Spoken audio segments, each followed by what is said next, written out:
All right. Good evening everyone. Welcome back to your channel Study IQ Skills. मेरा नाम है उदिशा और एक बार फिर से आप लोगों की अपनी स्पोकन इंग्लिश की क्लास लेकर के मैं वापस आ गई हूँ. जितने भी मेरे दोस्त इस वक्त मुझे देख रहे हैं, मैं एक बार रिक्वेस्ट करूंगी सेशन को ज़रूर शेयर कर दीजिएगा. एंड इस सेशन में आप बहुत सारे एडवांस फ्रेजेस सीखने वाले हैं जो कि आपको हेल्प करेंगे अंग्रेजी बोलने में ऑलमोस्ट इमीडिएटली. अगर आप चाहते हैं, if you really have an interest, अगर वाकई आपका जो डिजायर है वो ऑनेस्ट है, इन दैट केस आपके लिए ये क्लास बहुत बेनिफिशियल होने वाली है. और एक जो डर होता है ना कि मैं जो बोल रहा हूं वो गलत है, वो तो खैर दूरी हो जाएगा, because I am going to tell you exactly how and where and when to use these phrases. ठीक है, तो आपके लिए यहाँ पर बहुत सारी चीजें आती रहती हैं, इसलिए चैनल को जरूर सब्सक्राइब कर लीजिएगा. लेकिन अगर आप नहीं करना चाहते हैं तो कम से कम रेगुलरली सेशन देखने आ जाया करिए. क्लासेस आपकी जो है वो मंडे टू सैटरडे हो रही हैं इस वीक तो, लेकिन वैसे मंडे टू फ्राइडे होती हैं क्लासेस. ठीक है, शुरू करते हैं गाइस. सबसे पहले in a matter of seconds. In a matter of seconds का मतलब होता है बस कुछ ही पलों में. तो मैं बार बार ऊपर देख रही हूं, आप लोगों को भी दिख रहा होगा कि मैं थोड़ी सी डिस्ट्रैक्टेड हूं. And that just happens when you are kind of worried, but मुझे माफ कर दीजिएगा उसके लिए आप लोग. एनीवे, तो मैं आपको सिखा रही थी ये phrase in a matter of seconds का मतलब होता है कुछ ही क्षणों में, यानी बस जिसे हम कहते नहीं यार देखते ही देखते पूरी बिल्डिंग गिर गई. In a matter of seconds the entire building was demolished, गिरा दी गई थी. ठीक है, तो और द एंटायर बिल्डिंग कोलैप्स्ड, ढह जाने की अंग्रेजी कोलैप्स्ड होती है. तो जब भी हम बस कहना चाहते हैं कि कुछ ही सेकेंड में, थोड़ी सी देर में, अचानक से एटसेट्रा, तो हम इस पर्टिकुलर फ्रेज का यूज कर सकते हैं. In a matter of seconds phrase का यूज कर सकते हैं. ठीक है, अब आगे देखिए. 5 employees were fired in a matter of seconds. 5 कर्मचारियों को कुछ ही सेकेंड्स में नौकरी से निकाल दिया गया था. तो आप जब भी ये कहना चाहते हैं कि थोड़ी सी देर में काम हो गया था, वहां पर आप in a matter of seconds use करिए. नेक्स्ट फ्रेज है run out of. Run out of का मतलब होता है किसी चीज को यूज करके खत्म करना.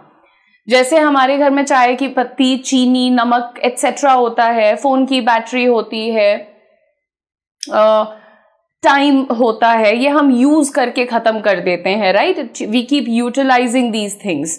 तो हम कहते हैं कि भाई we have run out of sugar, है ना, हमारे घर में चीनी खत्म हो गई है. या फिर you have run out of time, तुम्हारा समय खत्म हो गया है, अब पेपर सबमिट कर दो. तो इस तरह से जब भी तुम कोई चीज को यूज कर लेते हो तो तुम्हें यूज करना चाहिए. यूज करके खत्म कर लेते हो तब तुम्हें यूज करना चाहिए to run out of something. And you can see आपका सेंटेंस कह रहा है we run out of milk so I could not make the tea this morning. हमारे घर में मिल्क खत्म हो गया था इसलिए हम चाय नहीं बना पाए. नेक्स्ट आपका देखते हैं यहाँ पर, और आप बाद में जब पीडीएफ देखेंगे तो आपको हिंदी इंग्लिश में फ्रेजेस और एग्जाम्पल सब कुछ मिल रहा है. Safe and sound. Safe and sound का मतलब क्या होता है? सही सलामत. अगर एकदम एक्यूरेट मैं आपको इसका ट्रांसलेशन बताऊं तो द मीनिंग वुड बी सही सलामत. वो सही सलामत अपने घर पहुंच गई. She reached home safe and sound. उसको सही सलामत स्टेशन तक छोड़ दो. Drop her to the station safe and sound. तो अगर मुझे कहना है कि तुम्हारी गाड़ी मेरे पास सही सलामत रखी है, your car is with me safe and sound, तो सेफ एंड साउंड भी आप अक्सर यूज करते हैं अपने घर पे. एग्जाम्पल देखिए, we arrived home safe and sound, they took the flight safe and sound, आराम से सही सलामत उन्होंने काम किया, फ्लाइट पकड़ ली एटसेट्रा. तो अगेन हम ये सारे ऐसे फ्रेजेस आपको सिखा रहे हैं जो आप बहुत कॉमनली चाहते हैं, यूज भी करते हैं, हिंदी में बोलते भी हैं. बस अब आप इनको अंग्रेजी में रिप्लेस करिए और बोलना शुरू कर दीजिए, हिचकिचाइए और डरिए मत. नेक्स्ट देखते हैं सो फार. सो फार का मतलब होता है अब तक. So far we have covered 4 phrases. अभी तक हम लोग 4 वाक्यांशों को डिस्कस कर चुके हैं. तो सो फार का मतलब हो जाता है अब तक. ठीक है, अब तक मैं हिस्ट्री के 5 चैप्टर्स पूरे कर चुका हूं. So far I have completed 5 chapters of history. तो आप जब भी अब तक, प्रेजेंट मोमेंट तक की कोई डिटेल देना चाहते हैं तो आप यूज कर सकते हैं ये फ्रेज को। So far we have completed half of our journey, अभी तक आधी जर्नी हम कर चुके हैं। कभी कभी ऐसा होता है, आप कोई नौकरी ज्वाइन करते हैं मान लीजिए लोग आपसे पूछते हैं हाउ इज इट गोइंग, तो आप कहते हैं यार अभी तक तो सब बढ़िया चल रहा है, सो फार सो गुड। तो वहां पे हम एक फ्रेज यूज करते हैं सो far so good, right.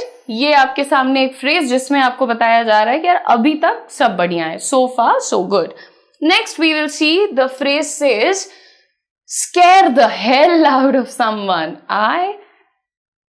I am scared the hell out of my wits today.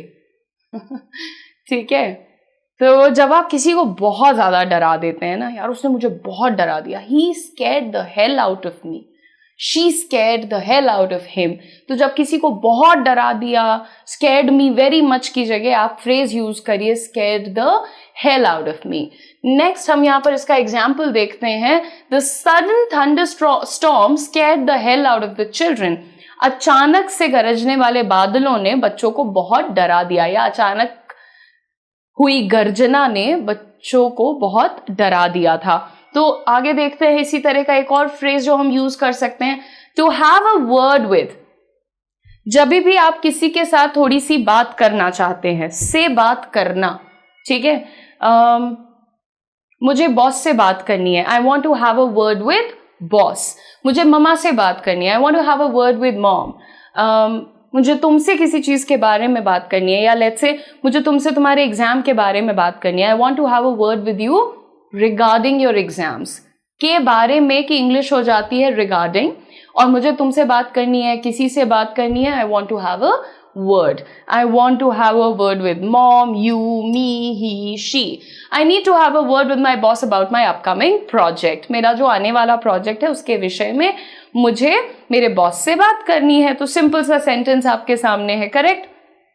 Moving on everyone, next phrase है डे इन डे आउट। 24 घंटे लगातार जब कोई बहुत काम कर रहा होता है या वही काम कर रहा होता है, तब हम यूज करते हैं अपना phrase day in day out, ठीक है। डे इन डे आउट को आप कह सकते हैं nowadays students are studying day in day out, यानी आजकल बच्चे पढ़ाई कर रहे हैं पूरे दिन 24 घंटे, तो वहां पर आप डे इन डे आउट को यूज कर सकते हैं। Example, she works day in day out to support her family. वो पूरे दिन मेहनत करती है अपने परिवार को सपोर्ट करने के लिए, ठीक है। नेक्स्ट देखते हैं, यहां पर फ्रेज आ जाता है राउंड द क्लॉक। 24 घंटे बहुत ज्यादा मेहनत करना, बिल्कुल जैसे आप कह रहे थे अभी डे इन डे आउट, ठीक उसी तरीके से आप यूज कर सकते हैं राउंड द क्लॉक को। She is working very hard round the clock, या फिर आप कह सकते हैं she is working round the clock. 24 घंटे काम कर रही होती है, so she is working round the clock, she is working very hard round the clock का क्या मतलब हो जाएगा कि वो 24 घंटे मेहनत कर रही है, ठीक है। The hospital provides medical care round the clock, यानी कि हॉस्पिटल 24 घंटे क्या करता है, मेडिकल केयर प्रोवाइड कर रहा है। राउंड द क्लॉक का मतलब 24 घंटे। नेक्स्ट फ्रेज देखते हैं, ऑल ऑफ अ सडन। अचानक से फोन बजा, the phone wrong all of a sudden, ठीक है। अब देखो क्या होता है ना, ये फ्रेजेस तुम्हारे लिए कब यूजफुल होंगे, जब तुम्हें सिर्फ इतना कहना है ना अचानक से, तो तुम बोल दो ऑल ऑफ अ सडन। बहुत डर गई, scared the hell out of me. इतना करके आप क्या कर रहे हैं, आप ज्यादातर हिंदी बोल रहे हैं, बीच बीच में आप कुछ फ्रेजेस रिप्लेस कर रहे हैं, तो वो जो पूरा ग्रामर का डर होता है, एक फियर होता है कि मुझे कितनी मैं सही बोल रहा हूँ, कितनी मैं गलत बोल रहा हूँ, एक्सेट्रा, ये चीजें हट जाती है दिमाग से, और इंसान एक करेक्ट फॉर्मेट पता है, कहाँ यूज करना है ये पता है, और वो इस तरीके से अपनी अंग्रेजी को बोलना भी शुरू कर सकता है। दैट्स वाई ये फ्रेजेस आपको बहुत हेल्प करते हैं बात करना शुरू करने में। All of a sudden it started raining heavily. अचानक से बहुत तेज बारिश होने लग गई। That's how you use the phrase. The next one is sooner or later. आज नहीं तो कल। Sooner or later you will have to say sorry. आज नहीं तो कल sorry बोलना ही पड़ेगा। Sooner or later you will have to learn English, आज नहीं तो कल अंग्रेजी सीखनी ही पड़ेगी। तो आपको जब भी ये बोलना है ना आज नहीं तो कल, वहां पर आप यूज करिए अपना फ्रेज सूनर और लेटर। देर सबेर, हिंदी में ठेठ में कहते हैं देर सबेर। तो सेंटेंस देखिए, sooner or later she will realise her mistakes, आज नहीं तो कल उसको गलती का एहसास हो ही जाएगा। गलती का एहसास की English, realise his or her mistake. Next phrase is instead of, इसकी जगह, किसी चीज की जगह के स्थान पर। Instead of blue you should wear white, नीले की जगह तुम्हें व्हाइट पहनना चाहिए, सफेद पहनना चाहिए। Instead of Ram Sita should come, Ram की जगह पर सीता को आना चाहिए। तो जस्ट एन एग्जाम्पल। तो जब भी की जगह पर, के स्थान पर इस तरह से हमें कोई बात कहनी होती है, हम यूज कर सकते हैं अपना instead of phrase. Instead of going out for dinner let's cook at home, बाहर जाने के बजाय, बाहर जाने की जगह चलो घर पर खाना बनाते हैं। तो इंस्टेड ऑफ आपका यहां पर यूज हो गया। देखो कितना इजी होता है ना। अगर तुम ऐसे भी बोलो, अरे इंस्टेड ऑफ लड़ाई करने के तुम बैठ के बात कर लो, तुमने क्या किया भाई, तुमने सिर्फ इंस्टेड ऑफ बोला है, तुमने पूरा सेंटेंस नहीं बोला है, तुमने हल्का हल्का रिप्लेसमेंट शुरू किया है, ठीक है। बाकी जो तुम्हें मैं यहाँ पर सेंटेंसेस दिखा रही हूं, तुम उसी फॉर्मेट में सब्जेक्ट बदल के अपने हिसाब से बना लो सेंटेंस को। इसी तरह से आपकी जर्नी शुरू होती है। कोई भी बिल्कुल डे 1 पे, डे 10 पे फर्राटेदार नहीं बोलने लगता है। अकल लगानी पड़ती है, कंसिस्टेंट रहना पड़ता है, बहुत प्रैक्टिस की जरूरत पड़ती है, और तब आपकी अंग्रेजी अच्छी होती है। देखिए, इन अ नटशेल, जब भी हम किसी बात का सार समझाना चाहते हैं, जब भी हम किसी बात का जिस्ट समझाना चाहते हैं, हम कहना चाहते हैं कि देखो पूरी मैंने कहानी सुना दी है और बस मैं रिवाइज कराना चाहती हूँ कि मैंने क्या क्या बताया। मान लो कि मेरी कहानी थी रामायण, ठीक है, और मुझे उसका नटशेल में तुम्हें बताना है कि राजा थे, उनके बच्चे थे, उनके बच्चों में से बड़ा बेटा वनवास गया था, वहां पर उनकी वाइफ को एक राक्षस हरण करके ले गया था। लीड कैरेक्टर्स का नाम राम और सीता था, और फिर उसके बाद बहुत बड़ा युद्ध हुआ जिसमें उस राक्षस को, उसके घमंड को चूर करते हुए राम जी ने परास्त किया, सीता माता को ससम्मान वापस ले आए। आगे कहानी को सुनाता नहीं, लेकिन चलो नटशेल में हमने तुम्हें रामायण का एक सार बताया है ना। तो यहां पर आपको समझना है कि जब भी आप किसी पूरी बड़ी कहानी को छोटे में, जिस्ट में समझाना चाहते हो, आप यूज कर सकते हो अपना फ्रेज इन अ नटशेल, ठीक है। कि भाई देखो, हम कहते हैं मुद्दे की बात ये है, असलियत में हम सिर्फ इतना कह रहे हैं, तो आप अंग्रेजी में कहिए in a nutshell, I want to go out for dinner, you can eat home, eat at home, ठीक है। मतलब इन अ नटशेल, हम बाहर जा रहे हैं, तुम घर में बैठ के खाना खाओ, ऐसा हमने एग्जाम्पल दिया। आगे देखते हैं sentence, in a nutshell I dislike him. सीधी बात बताएं तो, सीधे मुद्दे पे आए तो, मुझे वो नापसंद है, आई dislike him, this is how you can use this phrase. आपका नेक्स्ट फ्रेज यहां पर आ चुका है, इन द फर्स्ट प्लेस, सबसे पहले। हम लोग हमेशा लड़ाई जब होती है, और खास करके लड़कियों की लड़ाई होती है जब, तो उसमें सुना करिए, एक बड़ा कॉमन फ्रेज होता है सबसे पहले, पहली चीज। ये कुछ फ्रेजेस बड़े कॉमन होते हैं। ऐसे में जब आप लिखने जाते हैं तो भी बहुत कॉमनली यूज किया जाता है फर्स्ट ऑफ ऑल या फर्स्टली। उसकी जगह आप कह सकते हैं इन द फर्स्ट प्लेस, सबसे पहले। In the first place, India needs to work or restructure its education system, ठीक है। तो जो भी चीज तुम सबसे पहले बताना चाहते हो, in the first place you need to wear a nice dress, सबसे पहले तुम्हें एक अच्छी पोशाक पहनने की आवश्यकता है। नेक्स्ट देखते हैं, like a fish out of water, बहुत बेचैन होना, बेताब होना, परेशान होना, किसी चीज में अनकंफर्टेबल होना। तो यहां पर आप देखिए, after she left I felt like a fish out of water. अगर आपकी मम्मा आई हैं घर पे और जब वो चली जाती है तो आपको कैसा लगता है, घर खाली लगता है, सूना साना लगता है, तो आप क्या बोलते हैं, यार after mumma left I felt like a fish out of water. अच्छा, कभी कभी ऐसा होता है, रिजल्ट आने वाला होता है, बिल्कुल लगता है सांस नहीं आ रही है, धक धक हो रहा है, तबीयत खराब लग रही है, तो भी हम ये कहते हैं कि during the hours before my result was declared I felt like a fish out of the water. क्या कह रहे हैं यहाँ पर कि बस वो घंटे जब मेरा रिजल्ट डिक्लेयर नहीं हुआ था, मुझे ऐसा लग रहा था कि मैं बिना पानी की मछली हूँ, यानी बहुत परेशान हूँ, अनकंफर्टेबल हूँ, एटसेट्रा, ठीक है।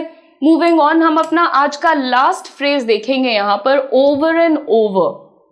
बार बार, आप बार बार एक ही बात को रिपीट क्यों कर रहे हैं? देखिए, ओवर एंड ओवर के साथ हम अगेन वर्ड को हमेशा यूज करते हैं, ठीक है। Why are you repeating the same word over and over again? तो जब भी आप किसी को ये कहना चाहते हो कि तुम बार बार सेम काम क्यों करते हो, गलती क्यों करते हो, ये क्यों करते हो, वो क्यों करते हो, आपको बोलना है why do you do this over and over again? Why do you say this over and over again? Why are you doing this over and over again? बात वही है कि आप again and again उसी काम को क्यों कर रहे हैं। आपके एग्जाम्पल्स यहाँ पर हैं। He kept making the same mistake over and over again despite the warning, यानी वार्निंग मिलने के बाद भी वो वही गलती बार बार दोहराता रहा। तो उम्मीद करती हूँ कि आप लोगों को आज का सेशन पसंद आया होगा। लास्ट फ्रेज आपको ये दिखा देते हैं, अ कपल ऑफ, यानी कुछ और दो तीन। जब भी हम ये कहना चाहते हैं कि कुछ देर में आ रहे हैं, मेरे कुछ दोस्त आ रहे हैं, मेरे दो तीन दोस्त आ रहे हैं, तो हम अंग्रेजी में कह सकते हैं a couple of my friends are visiting, a couple of my friends, a couple of कैसा हो गया, कपल ऑफ हो गया वो। So a couple of my friends are visiting. अगर हम धीरे धीरे बोलेंगे a couple of my friends sound करेगा, जल्दी से बोलेंगे तो कैसा साउंड करेगा, couple of my friends, couple of my friends, right? So a couple of my friends are visiting. Can you grab a couple of apples from the kitchen? यानी kitchen से दो तीन सेब उठा दोगे क्या? तो यानी ले आओगे क्या? तो ये आपके सामने हो गए बहुत सिंपल बट बहुत ही यूजफुल फ्रेजेस। मैं एक बार फिर से आप लोगों को याद दिलाना चाहती हूँ कि आप लोगों का स्किलिंग बैच स्पोकन इंग्लिश के लिए studyIQ.com पर भी अवेलेबल है। आप वहाँ सर्च करके एडमिशन ले सकते हैं। साथ ही साथ अगर आप चाहते हैं तो आपके चैट बॉक्स में भी हमने इसका लिंक जो है वो लगा दिया है। आप उस पर क्लिक करिए और अपना कोड यूज करिए UM Live, जिससे आपको मैक्सिमम डिस्काउंट मिलेगा और ये बैच आपको सिर्फ 999 रुपीज में मिल जाएगा। Thank you very much everybody, God bless you. आप लोगों से मुलाकात होगी मंडे को। I will see you guys on Monday. Don't forget to like, share and subscribe.